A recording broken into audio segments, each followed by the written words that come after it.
Bueno, ya estamos en directo. Vamos a comenzar con este libro de Este dolor no es mío. Llevamos por el cuarto encuentro y lo que vamos a ver hoy es en donde habíamos quedado la vez anterior, ¿no? Y acá el autor comienza hablando de justamente esto que sucede cuando nosotros, en nuestra existencia, en nuestra experiencia, enfrentamos a uno de los padres con el otro. Él dice que vamos en contra de la fuente de nuestra propia existencia.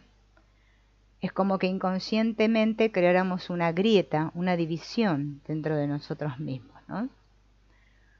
Porque olvidamos que la mitad de nosotros proviene de la madre y la otra mitad de nuestro padre.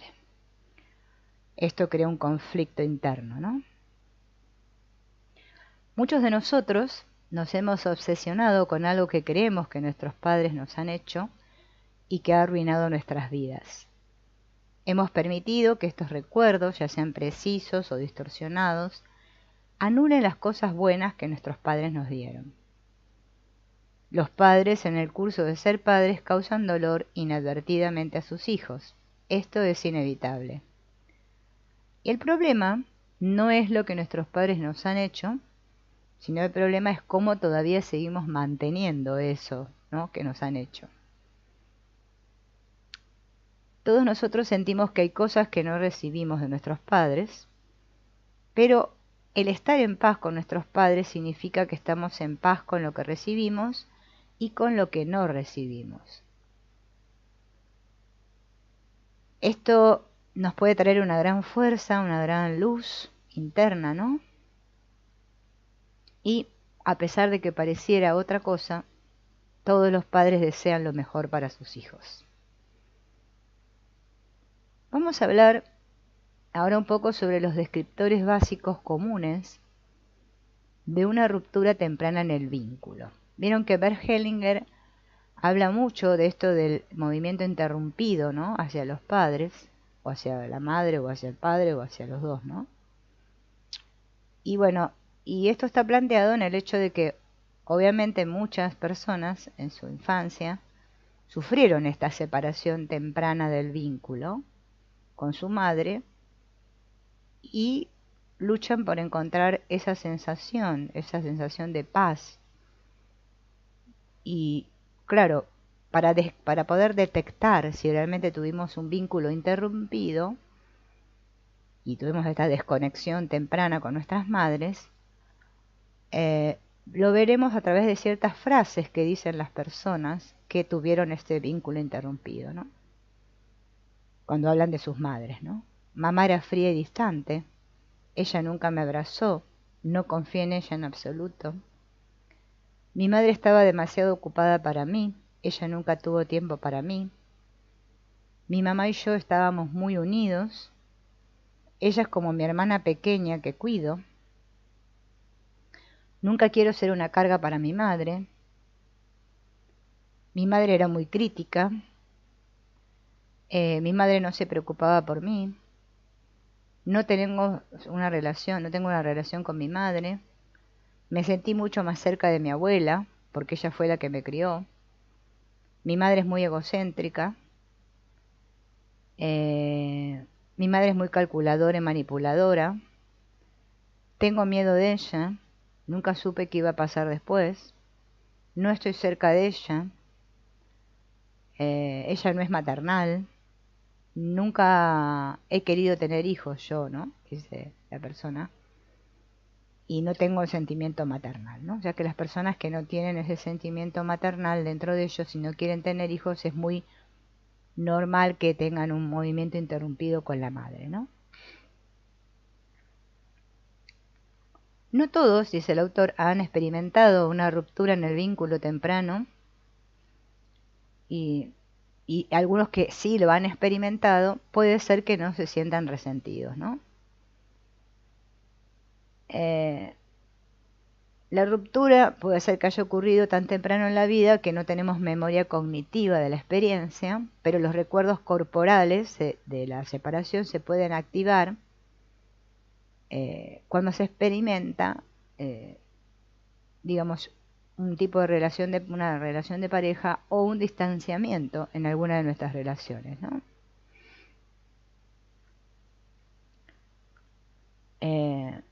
También podemos encontrarnos en la vida, dice, abrumados, entumecidos, desconectados, derrotados, aniquilados y no sabemos por qué. Todo esto es debido a que experimentamos un movimiento interrumpido con nuestras madres. Vamos a hablar también ahora un poco de la carga emocional de esto, ¿no?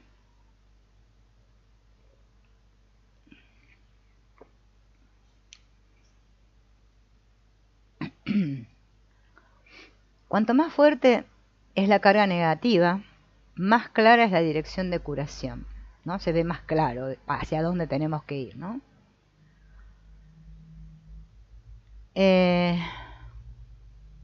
Siente la carga emocional en estas palabras pronunciadas por un hombre de 27 años que describe a su padre alcohólico. Él dice: mi padre es un borracho, es inútil, un idiota, un perdedor. Él nunca estuvo allí para mi madre ni para nosotros. Era abusivo, violento. No le tengo ningún respeto. Debajo de estas palabras, ¿no? Borracho, inútil, idiota y perdedor, se puede sentir claramente el dolor del hijo, ¿no? La ira y el adormecimiento del niño son solo las capas superiores. La ira y el adormecimiento son mucho más fáciles de sentir que la tristeza y el dolor. El hijo se siente desgastado cada vez que ve a su padre bebiendo, y también puede sentir los sentimientos de su madre hacia su padre con las siguientes palabras: nunca estuvo allí para mi madre ni para nosotros. Estas palabras inútil, nunca está para nosotros, son seguramente palabras que pronunciaba su madre, ¿no? Al cerrarse la madre hacia el padre, obviamente los hijos también se cierran hacia el padre. Es normal esto que suceda. El hijo parece ser leal a su madre en la superficie, pero en realidad compartió la situación de su padre, ya que bebió como su padre, se enfureció con su novia como su padre. Involuntariamente tejió un hilo subterráneo que lo ató a su padre. Es decir, que el hijo repitió el sufrimiento de su padre. Cuando un padre es rechazado o se le falta el respeto, uno de los hijos a menudo representará a ese padre compartiendo los comportamientos rechazados. De esta manera el niño se hace igual a sí mismo al padre al sufrir de una manera similar. Es como si el niño estuviera diciendo: yo también voy a pasar por esto para que no tengas que hacerlo solo. Así, de esta manera el niño continúa el sufrimiento en la próxima generación y a menudo no se detiene ahí. Es esencial que hagamos las paces con nuestros padres. Al hacerlo, no solo nos brindará esto paz interior, sino que también nos va a permitir que la armonía se extienda a las generaciones siguientes. Al ablandarnos con nuestros padres y dejar caer la historia que se interpone en el camino, es más probable que detengamos la repetición sin sentido de sufrimiento generacional. Esto al principio puede parecer muy desafiante e incluso imposible, ¿no? Pero se puede lograr, dice el autor.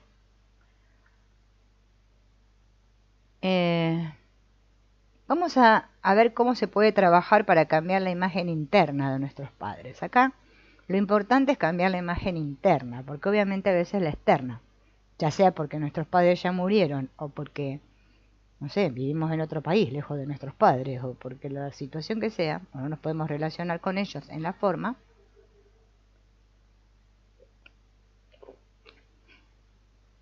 no significa que a nivel interno, internamente no podamos sanar la relación con ellos, que es lo importante, ¿no?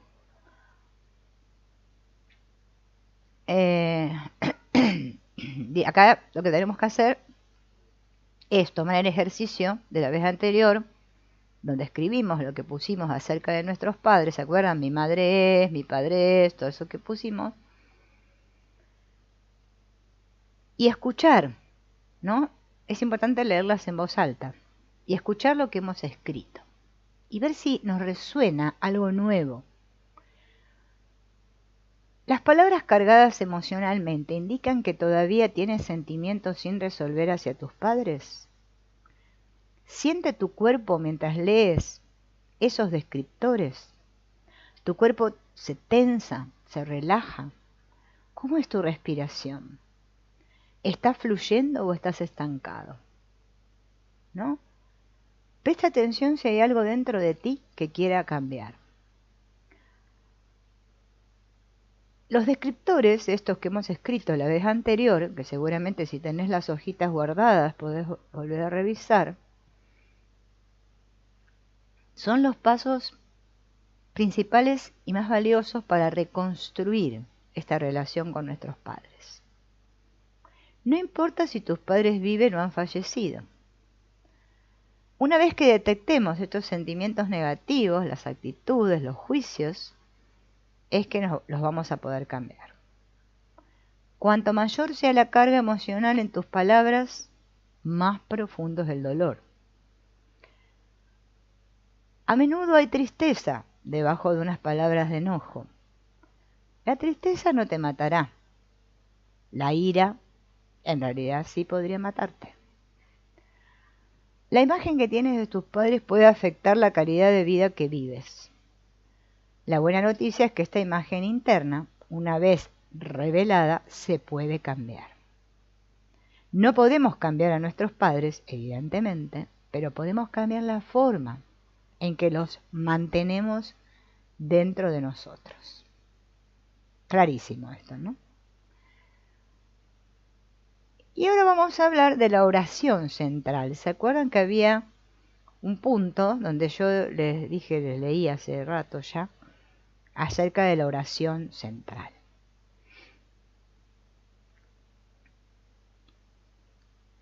Si lucho contra el miedo, contra la fobia, contra los ataques de pánico, contra mis pensamientos obsesivos, que es lo que hacemos casi todos,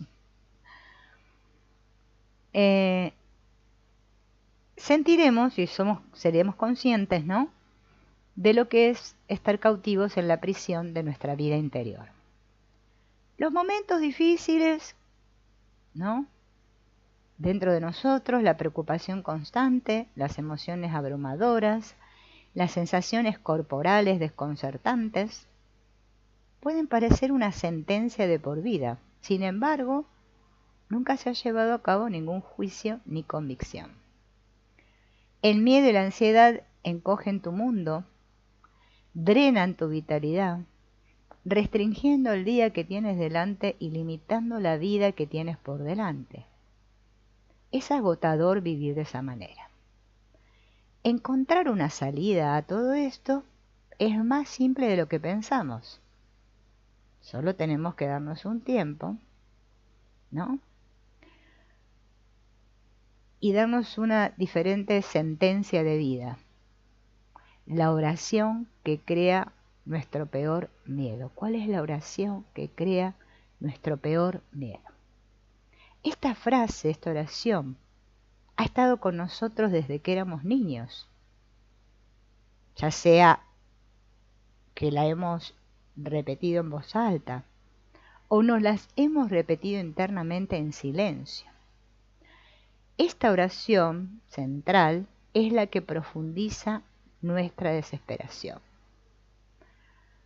Sin embargo, al mismo tiempo, esa misma oración es la que nos puede llevar más allá de las puertas de nuestra prisión, hacia un nuevo mundo de comprensión y resolución. Esa es la oración central o principal. ¿Cómo encontramos nuestra oración? Esa que repetimos siempre, que no se trata de esa que rezamos a Dios. No, la oración esa no. La oración que me repito siempre en mi cabeza, taca, taca, taca, taca, o que digo, taca, taca, taca, taca, siempre, o que siento internamente, taca, taca, siempre, ¿no? Esa es la que tenemos que encontrar. Entonces, antes de continuar, tenemos que responder esta pregunta y en un papelito escribir la respuesta. ¿Cuál es tu peor miedo? La peor cosa que podría pasarte. ¿A qué es lo que más miedo le tenemos? Probablemente es un miedo o sentimiento que hemos tenido toda nuestra vida. Incluso podemos sentir como si ya hubiéramos nacido con ese miedo. Y aquí está la pregunta, formulada de una manera diferente. Si tu vida se derrumbara, si las cosas salieran terriblemente mal, ¿cuál sería tu peor miedo? ¿Qué es lo peor que te podría pasar? Escribe tu respuesta. Y vamos a ir al ejercicio número 6. Identificación de la oración principal o central. Entonces voy a escribir mi peor miedo, lo peor que me puede pasar es, dos puntos, y escribo. Eso que acabo de escribir es mi oración principal. Puede ser que su oración principal comience con la palabra yo. Por ejemplo, lo perdería todo. Tal vez comience con la palabra ellos. Ellos me destruirán. Tal vez tu oración principal comience con la palabra mí, mis hijos, mi familia, mi esposo, mi esposa me dejarían. Una oración central puede comenzar con otras palabras también. Sigue escribiendo hasta que hayas llegado tan lejos como puedas. La respuesta a esta pregunta inicia un proceso de autodescubrimiento que más adelante continuaremos profundizando. Así que ese ejercicio es primordial. Seguramente nos va a costar trabajo escribirlo porque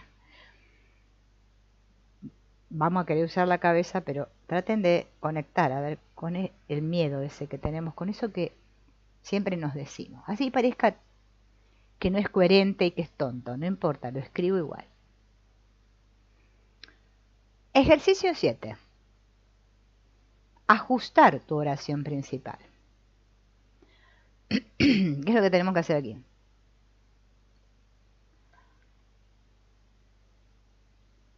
Si yo he escrito, ¿no? Por ejemplo, yo, ellos, yo podría, mis hijos, mi familia, mi cónyuge podrían, depende de lo que haya escrito, ¿no? Miro, voy a mirar lo que he escrito y me voy a hacer una pregunta más. Voy a imaginar que eso sucedió realmente, eso que escribí, ese miedo, mi peor miedo, ¿sí? Eso fatal para mí, ya sucedió. Entonces, ¿qué? ¿Cuál sería la peor parte de eso? Por ejemplo, si yo escribí en mi frase central o oración central, podría morir, ¿no? Y si eso sucediera, ¿cuál sería la peor parte de eso? Por ejemplo, mi familia estaría sin mí, ellos me olvidarán. Siente cómo la frase me olvidarán tiene un poco más de jugosidad que las dos frases anteriores, ¿no? Podría morir, mi familia estaría sin mí, serían las dos frases anteriores, ellos me olvidarán. Tómate otro momento para reducir y profundizar la resonancia emocional de tu oración central. Ejercicio 8. Mi peor miedo absoluto es. Veamos nuevamente las palabras que has escrito. Probablemente tu oración contiene 3, 4, tal vez 5 o 6 palabras. Cuando anteriormente, ¿no?, dijimos que con frecuencia es una oración con yo o que empieza con ellos, pero también puede comenzar con otras palabras. A menudo se trata de una oración que se expresa en tiempo presente o futuro como si estuviera sucediendo en este momento o estuviera a punto de suceder. Las palabras se sienten vivas dentro de ti resuenan en tu cuerpo cuando las pronuncias en voz alta. Cuando la oración central está en el blanco, golpea más como un ping en el cristal que un golpe en la madera. Toc. Las oraciones centrales suenan así. Estoy completamente solo. Me rechazan. Me dejan. Los decepcioné. Perderé todo. Me derrumbaré. Todo es mi culpa. Me abandonan. Me traicionan. Me humillan. Me volveré loco. Voy a lastimar a mi hijo. Perderé a mi familia. Perderé el control. Haré algo terrible. Voy a lastimar a alguien. No mereceré vivir. Seré odiado. Me suicidaré. Me encerrarán. Me van a poner lejos. Esto nunca terminará. Ay, esa encontré mi oración central, porque yo me lo digo muy seguido. ¿Cuándo terminará esto? Esto no va a terminar nunca. Bien. Fíjense en todos los ejemplos, ¿no?, que vimos aquí de oraciones o frases. Entonces, ahora vamos a ir un paso más allá. Por ejemplo, si escribí una oración como estoy completamente sola o estoy completamente solo. Entonces, tu oración es ¿estoy solo o es más como me dejan?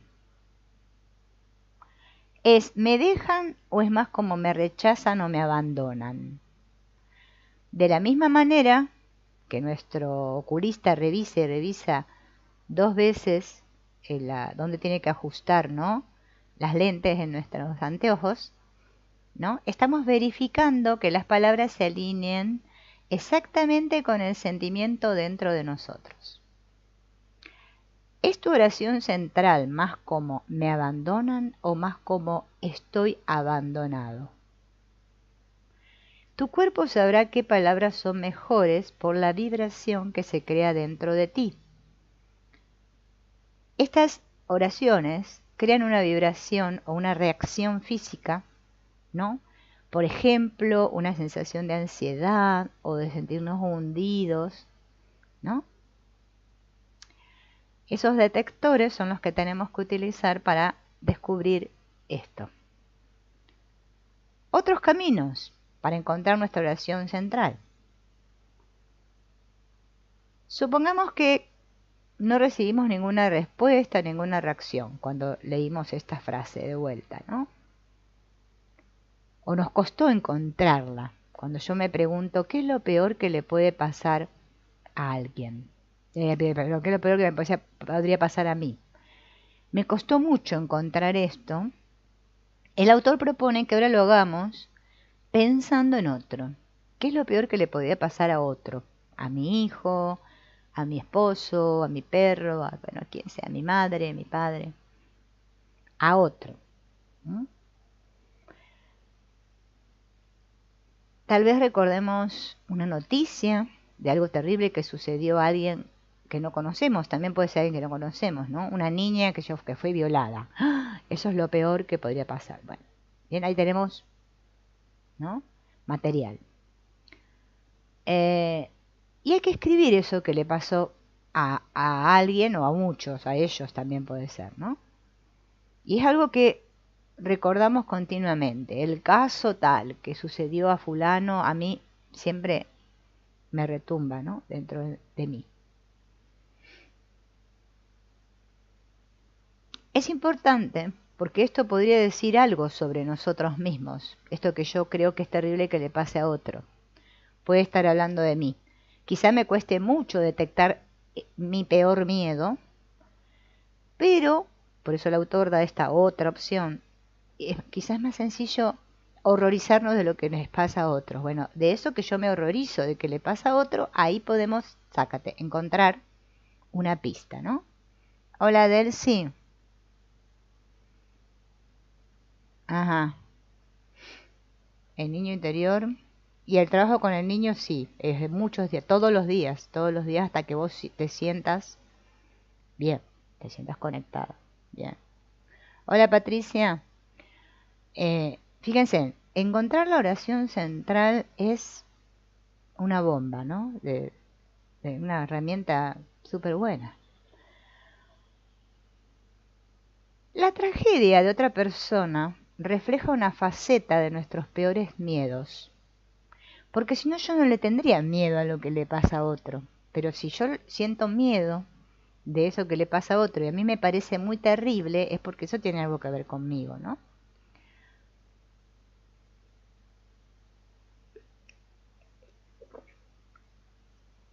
Entonces, probablemente puede ser que esto terrible que le pasa a otros se vincule con un evento traumático en nuestro sistema familiar. También nos puede recordar un trauma personal. Cuando la tragedia de otro resuena en nosotros, generalmente hay algo acerca de esa tragedia que nos pertenece en algún nivel. A tener en cuenta esto, ¿no? Hay otra forma más de llegar a nuestra oración central. Miren todas las que nos da, ¿no? Vamos a pensar en una escena de un libro, una película o una obra de teatro, ¿no? Que nos haya afectado profundamente. Vieron que a veces sucede que vamos al cine o al teatro o bueno, que leemos un libro que nos deja, ¿no? Muy afectados. ¿Qué parte de esa escena te afecta más? Por ejemplo, una historia de niños que están solos sin su madre resuena contigo, ¿no? ¿Qué parte de esa historia despierta la mayor emoción en ti? ¿Es el hecho de que una madre ha dejado a sus hijos? ¿O es el hecho de que los niños se queden solos y no tienen a nadie que los cuide, ¿no? Escudriñar ahí, a ver qué es lo que más me duele. Esta historia familiar puede resonar con dos personas, pero una persona puede verse más afectada, por ejemplo, por la idea de que la madre es la que deja a sus hijos, y otra persona podría verse más afectada por la imagen de los niños que no tienen a nadie que los cuide. En la primera persona, la que no puede soportar la idea de una madre que deja a sus hijos, podríamos encontrar que algún miembro de su propia familia, tal vez su madre, su abuela, se fue.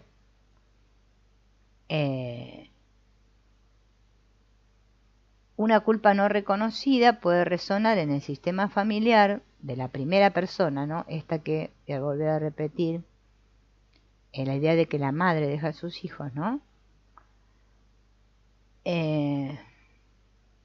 Mientras que la profunda pena de un niño que ha sido abandonado puede infundir el sistema familiar de la segunda persona. Las imágenes de libros, películas y obras de teatro que representan una carga emocional para nosotros pueden ser como tormentas que sacuden la delicada fruta que se esconde en los rincones de nuestro árbol familiar. Por eso vieron que nosotros cuando miramos una película o leemos un libro, hay ciertos libros que capaz que a otro no le afectan nada, lo lee, qué sé yo. Y hay ciertas películas o libros o obras de teatro que nos emocionan profundamente, nos tocan las fibras más íntimas, ¿no? Decimos. Bien.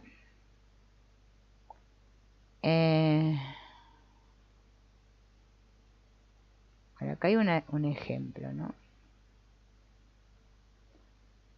Supongamos que... Esperen que vamos a pasar estos ejemplos porque... Acá. ¿Se acuerdan del caso de Gretchen? Que lo nombramos en los otros videos. Ella tenía los mismos sentimientos de ansiedad de su abuela. Era la única sobreviviente de una familia que había estado en Auschwitz.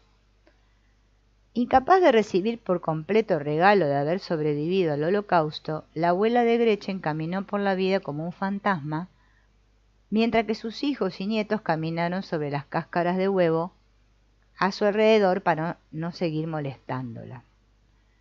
Hablar de su familia muerta no era una conversación que pudieras tener con ella. Los ojos se le ponían vidriosos, el color de su mejilla se desvanecía. Era mejor dejar sus recuerdos ahí. La abuela sintió quizás un deseo inconsciente de morir, como el resto de su familia. 2 generaciones más tarde, Gretchen heredaría estos sentimientos y llevaría una imagen de querer ser incinerada como la familia de su abuela, ¿no? Por eso esto hay que ver, ¿no? De dónde viene, ¿no? ¿Se acuerdan que Gretchen decía siempre que como que sentía que se iba a vaporizar, ¿no? Que su cuerpo se iba a incendiar, ¿no? Entonces Gretchen estaba enredada en el trauma de su abuela. Y en ese contexto pudo entender esos sentimientos que tenía.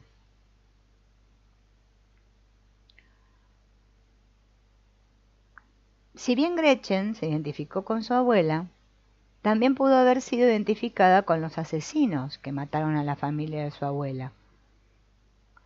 Al suicidarse, Gretchen habría estado recreando inconscientemente la agresión de los asesinos, si se mataba, ¿no?, a sí misma.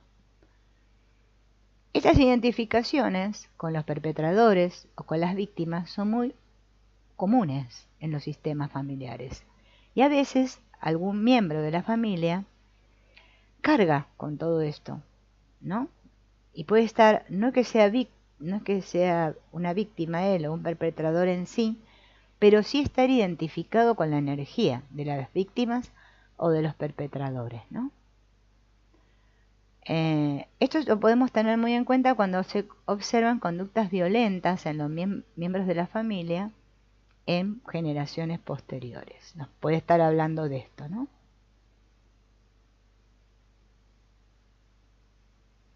Vamos a ver el ejemplo de Steve ahora, prisiones del miedo.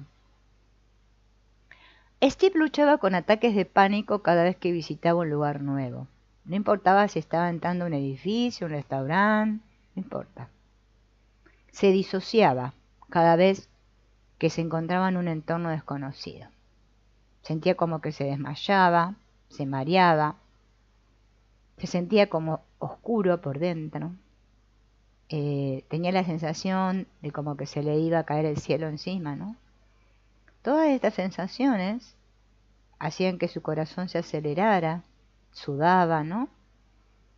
Y no pudo pensar en nada en su infancia que pudiera haber creado miedos en ese extremo. En un intento por mantenerlo a salvo, su esposa y sus hijos permanecían presos dentro de la casa junto con él, o sea, en su territorio familiar, ¿no? No iban de vacaciones, no iban al restaurante, ya no tenían más nada. El lenguaje central de Steve, ¿se acuerdan que el autor diferencia entre el lenguaje central y la oración central, ¿no? Esto para que lo vayamos teniendo más claro. El lenguaje central de Steve era: voy a desaparecer, seré eliminado, ¿no? Si miramos un poco la historia familiar de Steve, dice que 74 miembros de su familia perecieron en el Holocausto. Fueron sacados del entorno familiar de sus hogares en el pueblo en el que habían vivido toda su vida y se mudaron a un nuevo lugar, un campo de concentración, y allí fueron todos asesinados sistemáticamente. Una vez que él se dio cuenta de la conexión que compartía con los miembros de su familia, Steve encontró el contexto para los ataques de pánico que habían limitado su vida. Abrazando una nueva imagen interior, cuando este miedo, después de varias sesiones de terapia, se apareció, salió de superficie, pudieron en su entorno vivir en paz, ¿no? También Linda, el caso de Linda, tuvo ataques de pánico que le impedían sentirse segura. Se mantuvo encerrada en una prisión de miedos.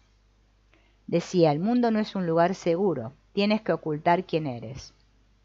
Si las personas descubren demasiado sobre ti, pueden lastimarte. Mientras ella pudo recordar, había tenido pesadillas de ser secuestrada por extraños. Cuando era niña recordó que nunca quiso dormir en las casas de sus amigas. Incluso en sus años, a los 40 años, Linda rara vez iba a ninguna parte. Vivía encerrada en una prisión de miedos que no podía asociar a ningún evento de su infancia. Entonces ella recordó una historia que había escuchado cuando era niña sobre la hermana de su abuela, que también había sido asesinada en el Holocausto.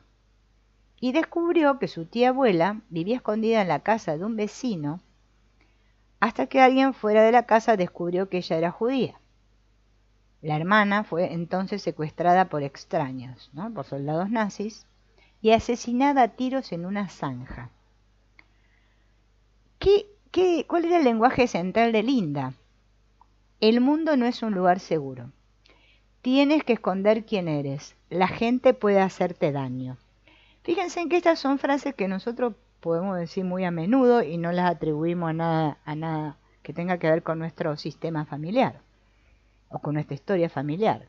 Sin embargo, acá el autor hace mucho énfasis en esto y estaría bueno que lo hiciéramos y que detectáramos cuáles son esas frases que nosotros nos decimos, porque puede tener que ver con alguna historia que no conocemos o que no recordamos más que nada, ¿no? Al comparar su propio lenguaje central con la tragedia de su tía abuela, Linda ahora tenía un contexto para sus sentimientos de ansiedad. Imaginó tener una conversación con esta tía, ¿no? En la que su tía ofrecía protegerla y ayudarla a sentirse segura. En esta nueva imagen, Linda sintió que podía dejar los sentimientos de ansiedad con su tía, donde se originaron. Bien, quizás muchos de nosotros no tenemos familiares que hayan muerto o participado en el Holocausto o en un campo de exterminio de alguna situación, ¿no? Acá dice, por ejemplo, la hambruna ucraniana, los asesinatos en masa en China, Ruanda, Nigeria, El Salvador, ¿no? Yugoslavia. Pero hay muchos traumas, ¿no?, que vivieron nuestros antepasados, que puede ser que no tengan que ver con esto, pero sí con alguna otra cosa. Y nuestra oración central puede ser el enlace que nos permite descubrir qué es lo que en el pasado, ¿no?, está influyendo, del pasado que me está influyendo ahora. Y vamos a profundizar más todavía. Vamos a excavar el origen de esta oración principal, ¿no? Esta oración central o frase principal a menudo invoca sentimientos y sensaciones de miedo. Con solo decir estas palabras de la oración central, podemos observar una fuerte reacción física en nuestros cuerpos. Muchas personas dicen como olas de sensaciones diferentes que brotan dentro de ellos cada vez que pronuncian esta oración. Por eso es que detectamos que la oración central surge de una tragedia no resuelta. Si no es nuestra, no es nuestro ese miedo, esa sensación, ¿de quién es? Bien. Puede que seamos nosotros quienes hablemos, pronunciemos, ¿no?, esta oración y expresemos nuestros miedos. Pero el miedo original puede provenir de un evento trágico que tuvo lugar muchos años antes de que naciéramos, ¿no? Entonces, ¿a quién pertenece ese miedo original? Dite esa oración principal a ti mismo. Siente la vibración interior. Escucha interiormente. Imagina por un momento que las palabras pertenecen a otra persona. Es posible que incluso desees escribir tu oración de nuevo para ver las palabras que tienes por delante. Escucha la oración de alguien que experimentó un gran trauma o sufrió una profunda pena o culpa, o murió de manera violenta o lamentable, o vivió una vida de vacío o de desesperación silenciosa. Esta oración podría ser la sentencia de tu madre o tu padre. Podría pertenecer a tu abuela, a tu abuelo, o a la abuela o al abuelo de tus padres también, a un tío, a una tía, y ahora vive en ti. Las oraciones son como oraciones ambulantes, ¿no? Como los vendedores ambulantes, que tocan puerta tras puerta hasta que alguien las deja entrar. Pero las puertas que solicitan son las psiques de quienes siguen un sistema familiar o comparten un sistema familiar. La invitación a entrar es inconsciente. Parece que compartimos la obligación inconsciente de resolver las tragedias del pasado de nuestras familias. En un intento inconsciente de curar el dolor de la familia, puede compartir el dolor no resuelto de su abuela por la muerte de su madre, esposo, hijo. Su sentimiento de he perdido todo puede vivir dentro de ti con un temor de que tú también lo vas a perder todo. Estas oraciones afectan la forma en que nos conocemos a nosotros mismos y afectan las elecciones que hacemos. Afectan la forma en que nuestra mente y nuestro cuerpo responden al mundo que nos rodea. Imagina el efecto de una oración como Él me dejará, ¿no? ¿Qué pasará cuando conoces a un hombre y ya automáticamente te viene ese pensamiento, ese sentimiento de Él me dejará, ese miedo? O el impacto de voy a lastimar a mi hijo, ¿no? No sé, supongamos mientras estoy embarazada, algo le puede pasar a mi niño y puede ser por culpa mía, o si mi niño se cae, no sé, se muere, ¿no? Todo esto. Escucha de nuevo las palabras de tu oración principal.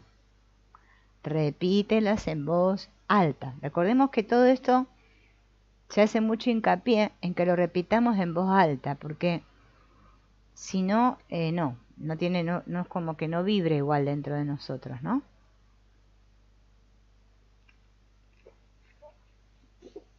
Bien. Vamos de vuelta acá. ¿Estás seguro de que eso que dices son tus palabras? ¿Quién en tu familia podría haber tenido motivos para sentir lo mismo? Piensa en tus padres, en tus abuelos. ¿Experimentaron un evento tan doloroso que rara vez hablaron de ello? ¿Perdieron a un bebé? ¿Abortaron? ¿Fueron abandonados por un gran amor? ¿Perdieron a un hermano cuando eran jóvenes? ¿Se sintieron culpables por causar daño a alguien? ¿Se culpaban por algo? Si no te viene nada a la mente, ¿no? ¿Qué podría pasar? Podríamos mirar otra generación hacia nuestros bisabuelos, ¿no? A veces tenemos que recorrer varias generaciones, por eso yo les decía la otra vez, ¿no? De hacer esto en el piso, de hacer algo genealógico con papeles y pararnos encima de cada papel. A veces podemos detectar, cuando se abre el campo, ¿no? Y detectar con quién estamos implicados, ¿no? O de quién estamos cargando algo.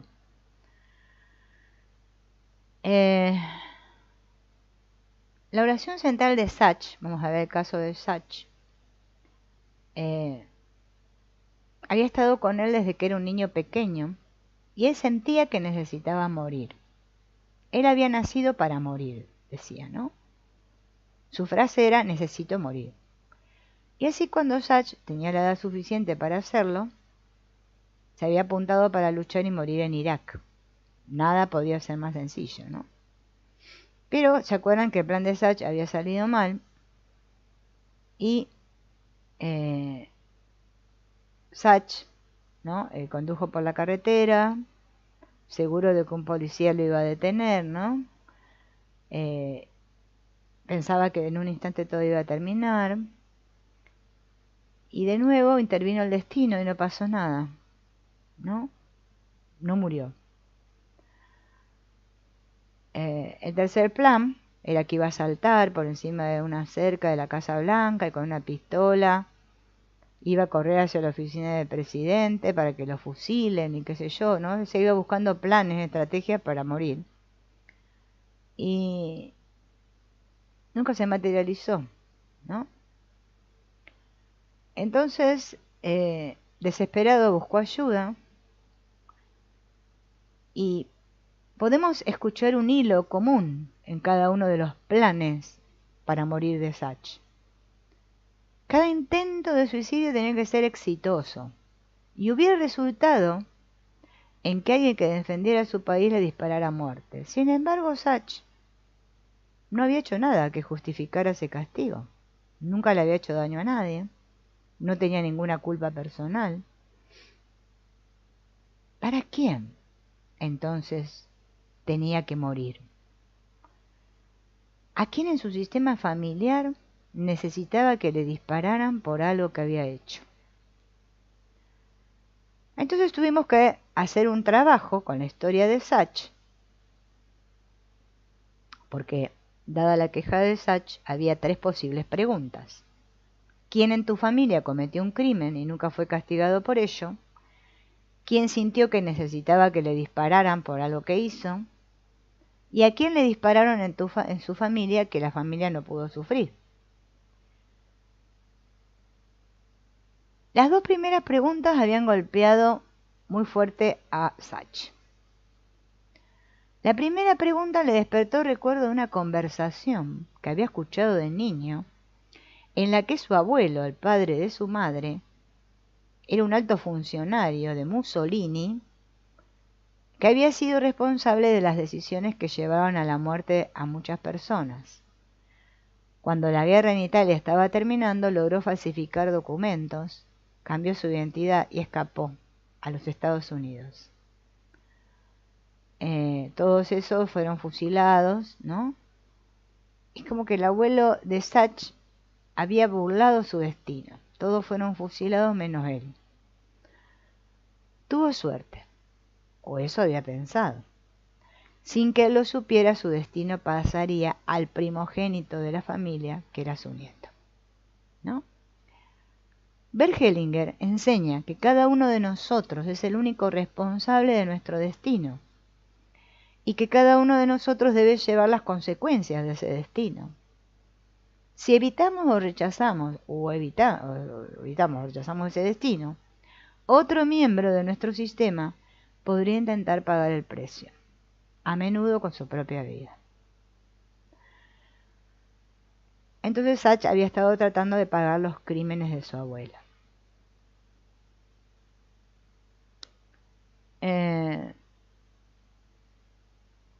¿Quiere decir, pregunta Sach, que no soy yo quien necesitaba morir?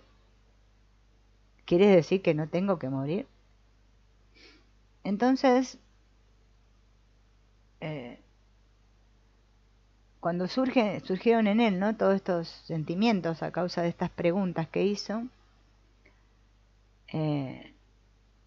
sintió que tenía que inclinarse ante a su abuelo, ¿no?, y escuchar a su abuelo diciéndole que la necesidad de morir le pertenecía a él, ¿no? Y así ya Sach pudo descargarse de toda esa culpa, ¿no? Más o menos estoy resumiendo acá para poder comprender este caso, ¿no? Incluso aunque nosotros no tengamos ninguna información sobre el pasado de nuestra familia,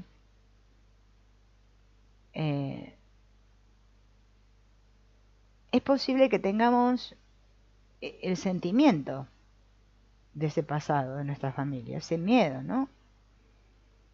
Es posible que esto se origine en un evento traumático que ocurrió antes de que hayamos nacido, un evento que está detrás del sufrimiento de uno de nuestros padres, de nuestros abuelos, nuestros bisabuelos. Pero por más que no lo sepamos a nivel consciente, lo sentimos, ¿no? Y esto es lo importante, ¿no? Y ahora viene otro ejercicio que está muy bueno porque tenemos que reconocer a los miembros de la familia detrás de esa oración central. ¿Mm?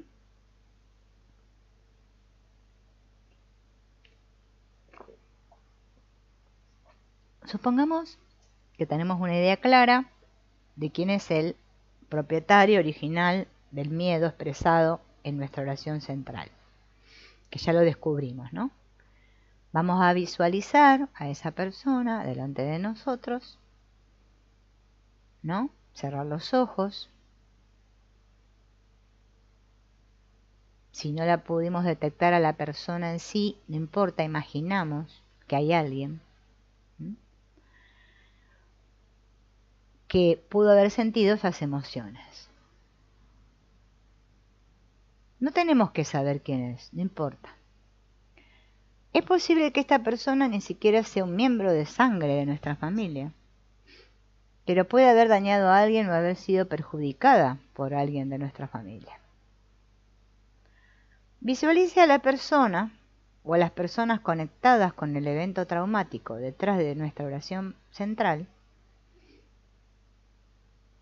que tampoco necesitamos saber cuál fue el evento, si fue un homicidio, si fue, no sé, que lo mataron en la cámara de gas, no importa lo que pasó. Bien. Inclinamos nuestra cabeza, ¿no? ¿Se acuerdan la otra vez que le dije, no, inclinar la cabeza? Respirar profundamente a través de la boca abierta. Esto es muy importante, ¿no? Por la boca, respirar, con la boca abierta. Y le decimos a esta persona que la respetamos, ¿sí? Y que honramos todo lo que le sucedió. ¿No? Vamos a decir, te honro, te respeto.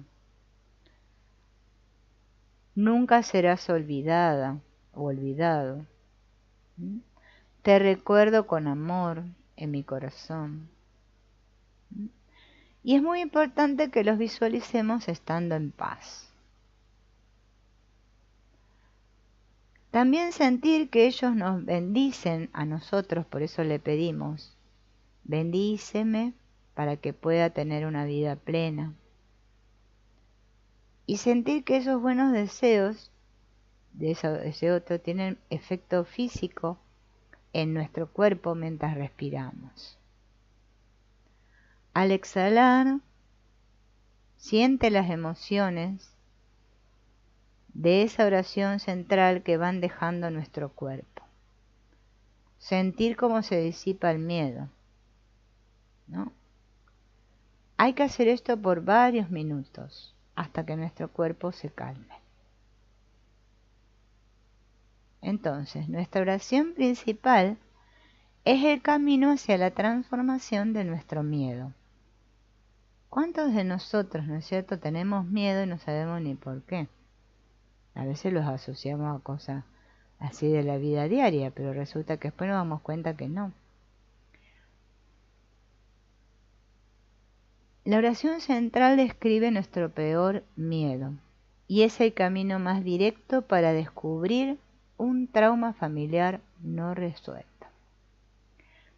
La oración central no solo nos guía a la fuente de nuestro miedo, sino que también nos conecta con los sentimientos de trauma familiar no resueltos que aún pueden vivir en nuestro cuerpo. Con el origen a la vista, ¿no? Podemos comenzar a levantarnos. 10 atributos claves de la oración central. Bien. 1. A menudo se relaciona con un evento traumático en nuestra historia familiar o en la infancia. 2. Con frecuencia comienza con una oración. La oración, comienza con estas dos palabras, yo o ellos. 3. Tiene muy pocas palabras, pero es muy dramática la oración. 4. Contiene el lenguaje cargado de emociones de nuestro mayor miedo. 5. Causa una reacción física cuando la decimos. O sea, puede ser que digo esa frase y me viene un miedo aquí, ¿no? Lo siento, una palpitación. Empiezo a sudar, no sé, algo. Me pongo rojo, no sé, algo. 6. Podemos recuperar el lenguaje perdido de un trauma y localizar dónde se originó ese idioma en nuestra historia familiar. 7. Podemos recuperar recuerdos traumáticos que no pudieron ser integrados. 8. Podemos proporcionarle un contexto para comprender las emociones, las sensaciones y los síntomas que hemos estado experimentando.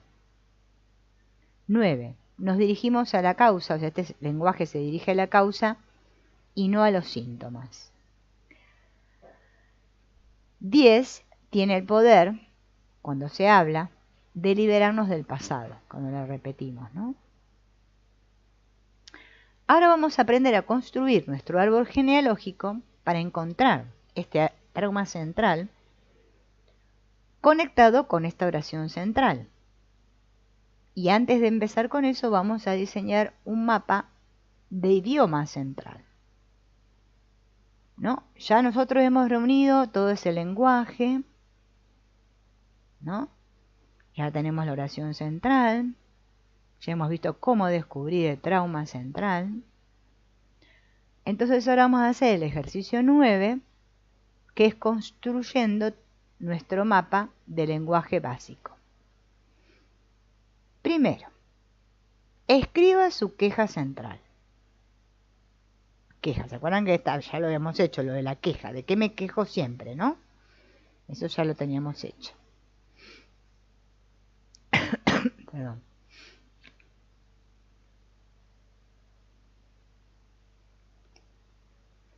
Acá lo vamos a ver con el ejemplo de Mari. Mari dice, su hermano mayor había muerto y nunca se había hablado de él en la familia, ¿no? Mari decía en su queja central, no encajo, siento que no pertenezco, siento que soy invisible, nadie me ve, siento que estoy observando la vida, pero no en ella. 2. Una vez que escribí mi queja, escriba los descriptores principales, ¿no? Sobre su madre y su madre. ¿Se acuerdan? Mi madre es, mi padre es, eso ya lo habíamos hecho la otra vez.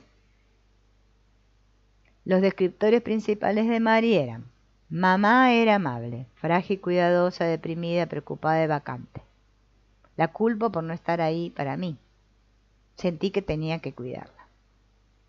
Y de papá había puesto era gracioso, solitario, distante, muy trabajador. Lo culpo por no estar cerca. Bien, entonces vuelvo a repetir. Primero la queja central. Luego los descriptores de la madre y el padre.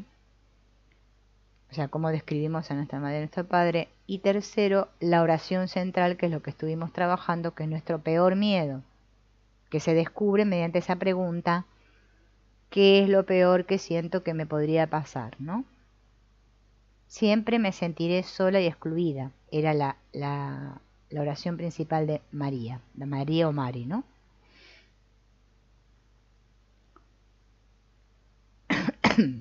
Perdón. Entonces, si juntamos todas las piezas, podemos construir un mapa, ¿no?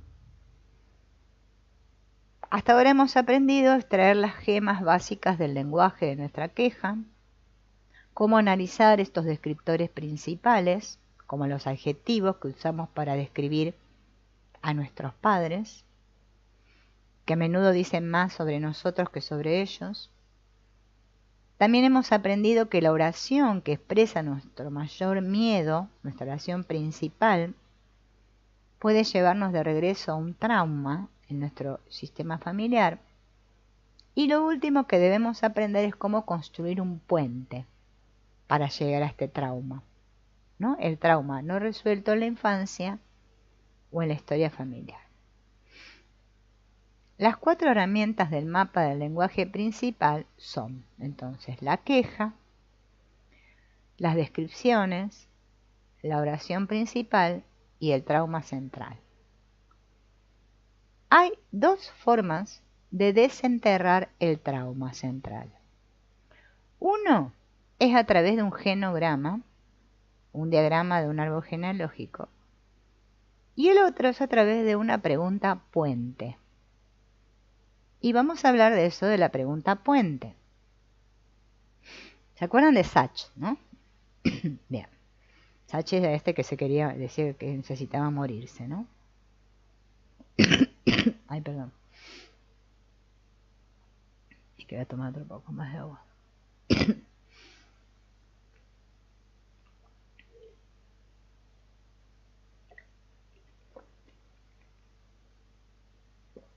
Las preguntas puentes, ¿no? O una pregunta puente puede invocar al miembro de la familia de quien hemos heredado esta oración principal. Debido a que nuestra oración principal puede originarse en una generación pasada, ubicar al propietario legítimo puede generar paz y comprensión, no solo para nosotros, sino para nuestros hijos. Bien. La pregunta puente de Sach fue: ¿quién en tu familia cometió un crimen y nunca fue castigado por ello? Eso lo llevó al abuelo, ¿no? Y una pregunta puente es una pregunta que conecta el presente con el pasado. Excavar los sentimientos de su mayor temor o su mayor miedo puede llevarnos a la persona en nuestro sistema familiar que tuvo motivos para sentirse de la misma manera que me siento yo.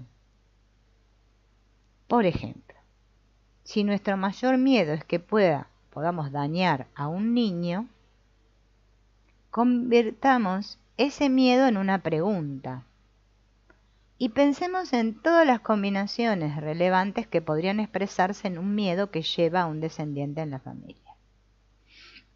El miedo podría dañar a un niño. Vamos a trabajar con ¿no? Posibles preguntas puentes. ¿Quién en mi sistema familiar podría haberse culpado por lastimar a un niño o no mantenerlo seguro? ¿Quién podría haberse responsabilizado por la muerte de un niño? ¿Quién podría haberse sentido culpable por acciones o decisiones que dañaron a un niño? ¿Qué niño en nuestro sistema familiar fue dañado, descuidado, entregado o maltratado? Es probable que una o más de estas preguntas nos conduzcan a la fuente de nuestro miedo. Sin embargo, la fuente puede no estar siempre disponible.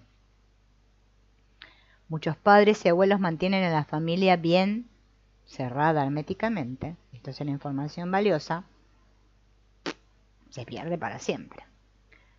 Cuando las personas sufren profundamente, a menudo intentan distanciarse de ese dolor emocional, evitándolo. De esta manera piensan que se están protegiendo a sí mismos y protegiendo a sus hijos. Pero ignorar el dolor en realidad lo profundiza, y lo que está oculto a menudo es lo que más va aumentando siempre su intensidad.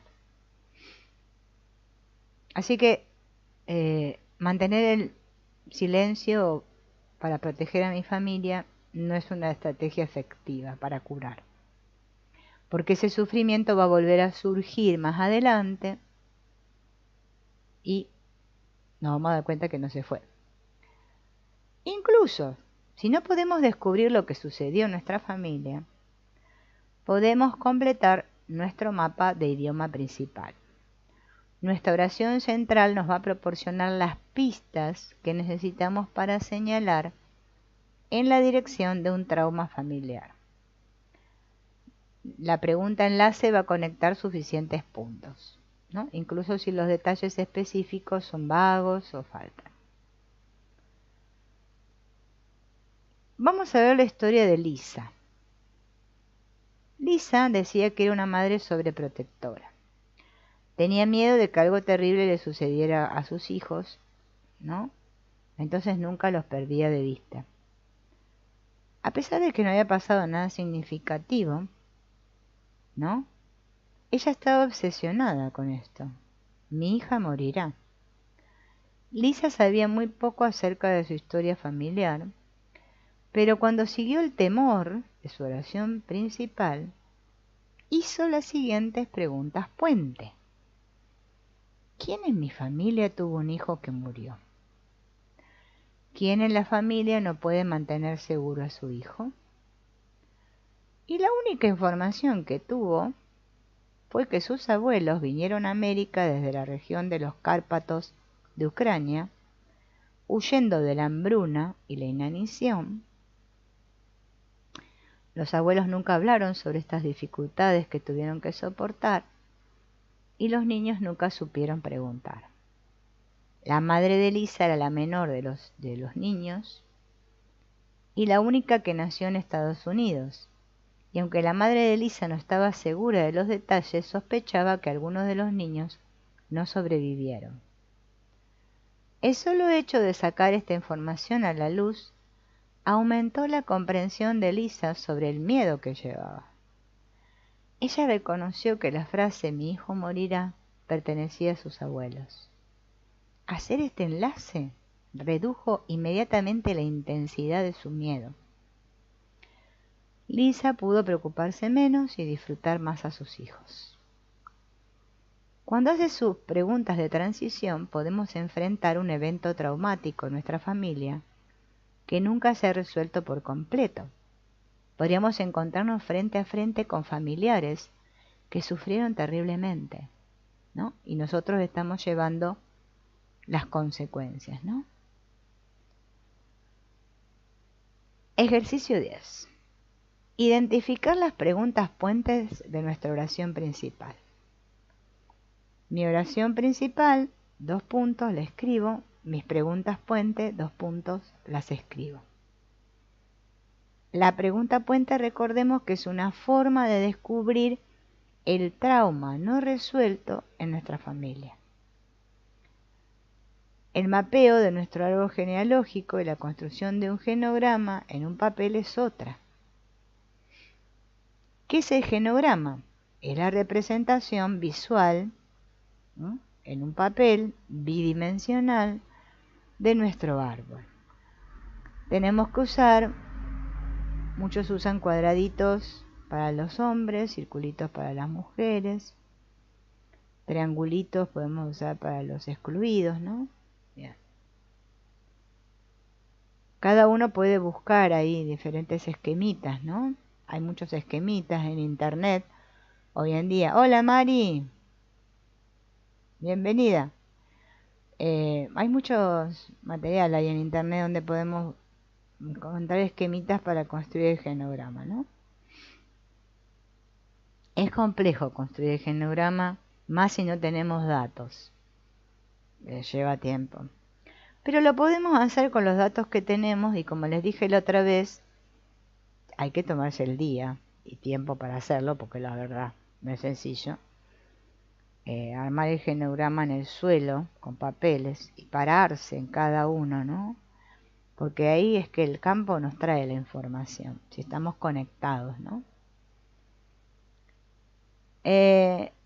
Acá el autor dice que lo hagamos 4 generaciones atrás, ¿no?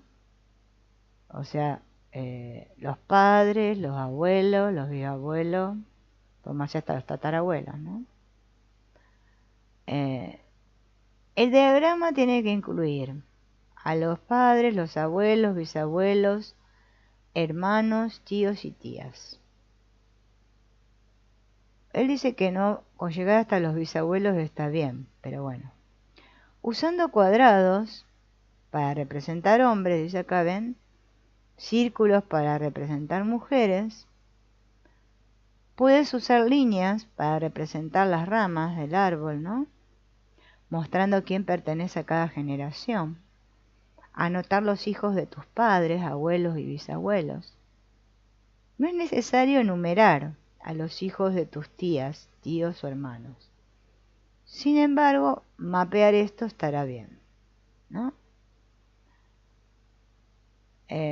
Entonces, usando círculos y cuadrados, podemos ir buscando. A ver, yo quisiera ver si puedo, porque hay una opción. A ver, captura de pantalla, captura de video.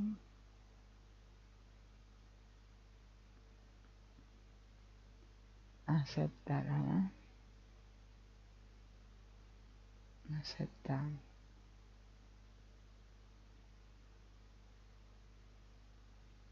Esperen que voy a...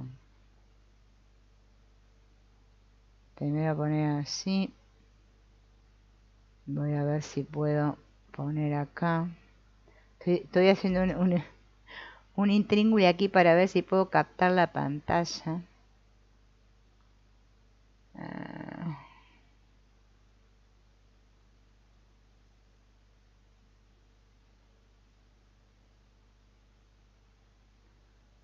Esperen, a ver, captura.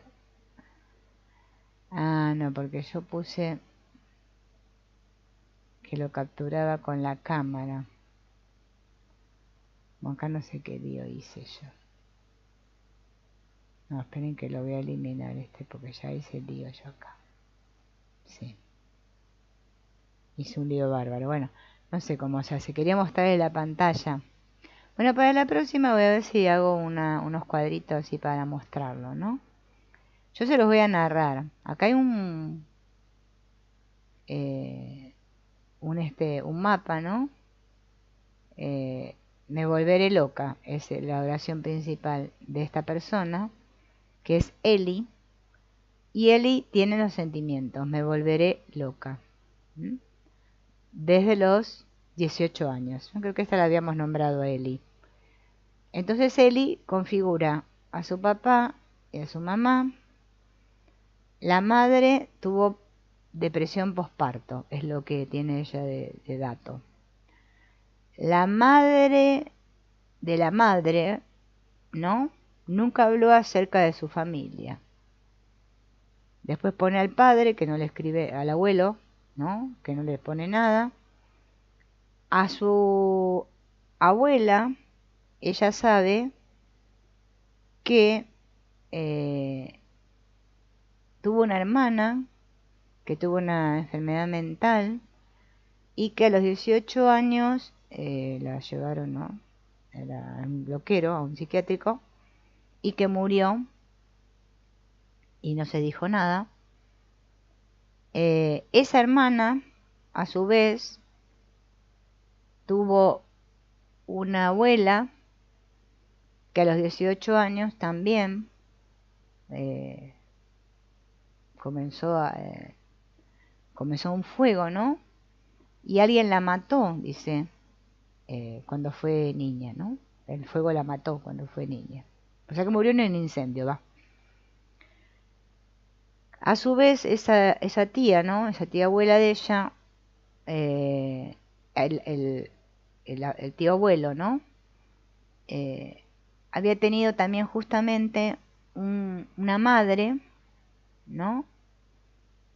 Que había muerto también de bebé en un incendio. Entonces, cuando empezamos a relacionar, acá el autor más que nada apunta a los datos, a las situaciones que pasaron, no tanto que averiguamos la edad que tenía, porque vieron que a veces con el árbol empezamos que no sabemos qué fecha nació, qué fecha murió, que los doble, que no sé qué, bueno, todo eso es medio complejo. Él trabaja más sobre este asunto de las cosas relevantes, ¿no? Que ya les dije, se lo pueden hacer en el piso, ¿no? Perdón. Bueno, si hay alguien de la familia que podemos preguntar, mejor, ¿no? ¿Quién murió temprano? Entonces, las preguntas que nos tienen que surgir es ¿quién murió temprano? ¿Quién se fue? ¿Quién fue abandonado, excluido de la familia? Si hubo alguien adoptado o alguien que dio un niño en adopción. ¿Quién murió en el parto? ¿Quién tuvo una muerte fetal o un aborto?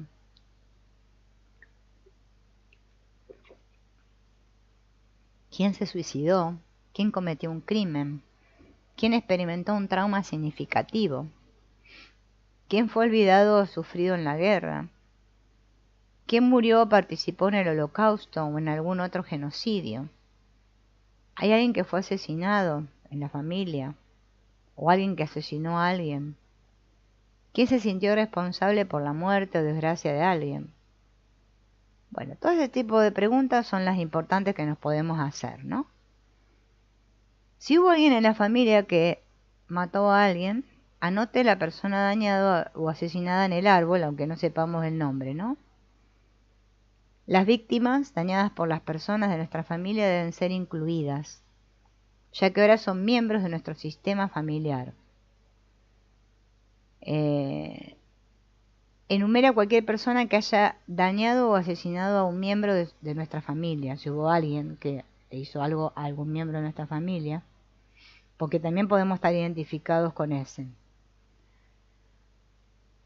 ¿Quién se benefició por la pérdida de otro? ¿No? Vieron en estos casos que alguien, se muere alguien y el otro se beneficia gracias a que este se muere, ¿no? ¿Quién fue acusado erróneamente de algo en la familia? ¿Hubo alguien que fue encarcelado en la familia? ¿Hubo alguien que tenía una discapacidad física, emocional o mental? ¿Qué padre o abuelo tuvo una relación significativa antes de casarse y qué sucedió? Anote cualquier expareja de sus padres y abuelos. Enumera cualquier otra persona en la que pueda pensar quién fue profundamente herido por alguien o profundamente que haya herido a otro, ¿no? Una vez que armamos todo este genograma, en la parte superior hay que escribir nuestra oración principal y mirar a todos los del genograma, ¿no? ¿Quién podría haber tenido una razón para sentirse de la misma manera que tú? De acuerdo a las cosas que le pasaron, ¿no?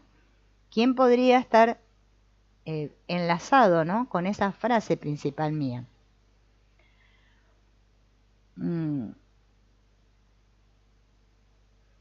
Habitualmente, dice el autor, es alguien de quien no se habla mucho en la familia, ¿no? Vamos a ver un ejemplo. Acá estamos en lo que les contaba recién del genograma de recién de Eli, que tenía miedo de volverse loca. Construyó la línea materna de su genograma, porque Eli creía que ella era la fuente de ese miedo. Y en el genograma es fácil ver que la sensación de volverse loca no se originó en la generación actual, ¿no?